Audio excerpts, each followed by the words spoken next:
Hello friends, welcome to banking S. हमारी ये banking terminology series है। इसका ये 4th वीडियो है जिसका टॉपिक है बैलेंस शीट। देखते हैं हम लोग बैलेंस शीट क्या होती है।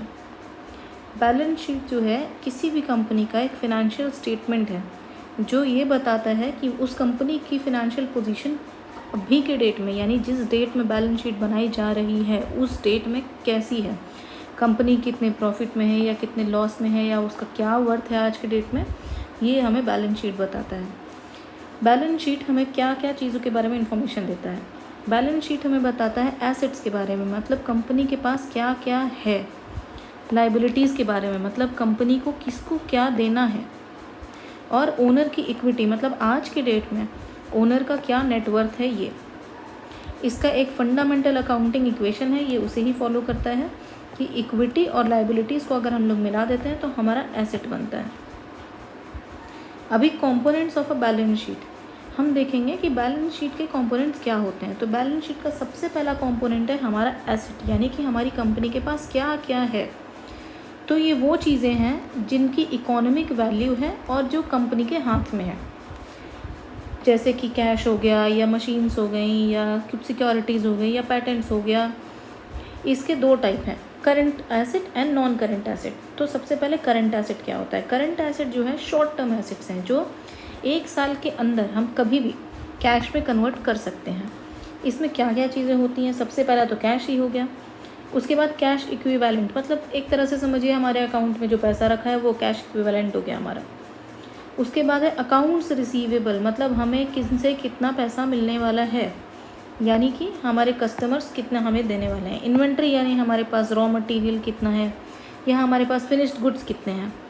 और मार्केटेबल सिक्योरिटीज़, कुछ ऐसी सिक्योरिटीज़ जिन्हें हम कभी भी मार्केट में बेच सकते हैं, वो हमारे सारे हो गए करंट एसेट के पार्ट। उसके बाद आता है नॉन करंट एसेट। तो नॉन करंट एसेट जो है लॉन्ग टर्म एसेट होता है जिससे यूजुअली ऑपरेशंस के लिए यूज़ होते हैं। जैसे कि हमारी प्रॉपर्टी, जिस बिल्डिंग के अंदर हमारी कंपनी है या हमारा प्लांट है, वो हो गया नॉन करंट एसेट का पार्ट। हमारे प्लांट के अंदर रखे इक्विपमेंट्स, हमारे इन्वेस्टमेंट्स जो हमने लॉन्ग टर्म इन्वेस्टमेंट कर रखे हैं, या हमारे पास अगर कुछ पैटेंट है, हमारा ट्रेडमार्क है, या मार्केट में हमारी गुडविल है, जो हमने लास्ट वीडियो में बताया था इनटैंजिबल एसेट्स, ये सारे नॉन करंट एसेट के ही पार्ट होते हैं। उसके बाद है हमारी लाइबिलिटीज़। लाइबिलिटीज़ क्या होती है। लाइबिलिटीज़ वो चीज़ें हैं जो कंपनी के सर पर उधार है, जो उसे कभी किसी को लौटानी है, ऑब्लिगेशंस या डेट्स। इसके भी दो टाइप हैं, करंट लाइबिलिटी और नॉन करंट लाइबिलिटी। तो सबसे पहला करंट लाइबिलिटी। अभी करंट लाइबिलिटी क्या है, करंट एसेट की ही तरह साल भर के अंदर ड्यू है ये।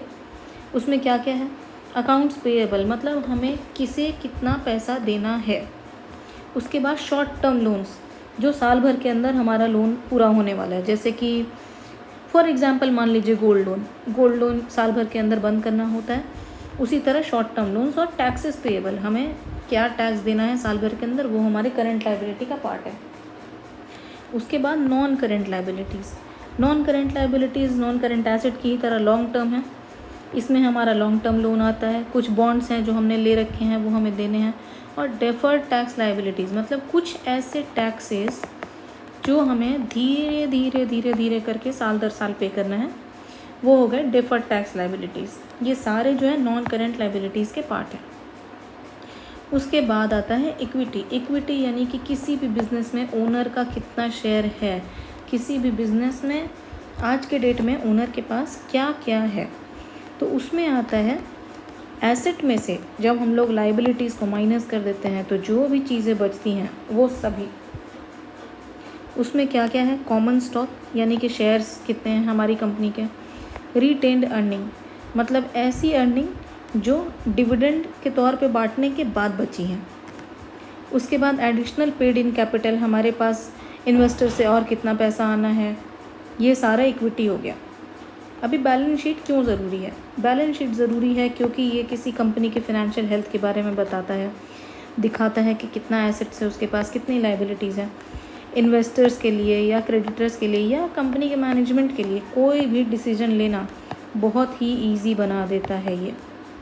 उसके बाद रेगुलेटरी कंप्लायंस के लिए, रेगुलेटरी पर्पज़ या कंप्लायंस पर्पज़ के लिए ट्रांसपेरेंसी रखता है। अभी जैसे रेगुलेटरी बॉडीज़ होती हैं, उन्हें टाइम टू टाइम कंपनीज़ के हेल्थ को चेक करते रहना होता है कि कंपनी कैसा परफॉर्म कर रही है, सही है या नहीं है, वो काम सही से कर रही है या नहीं कर रही है। उसके लिए ट्रांसपेरेंसी चाहिए जो बैलेंस शीट दिखाता है। उसके बाद कंपनी की लिक्विडिटी को असेस करता है कि उसकी कितनी लिक्विडिटी है, क्या सॉल्वेंसी है, और कोई कंपनी अपने शॉर्ट टर्म और लॉन्ग टर्म गोल्स को मीट कर पाएगी या नहीं, ये बताता है बैलेंस शीट हमारा।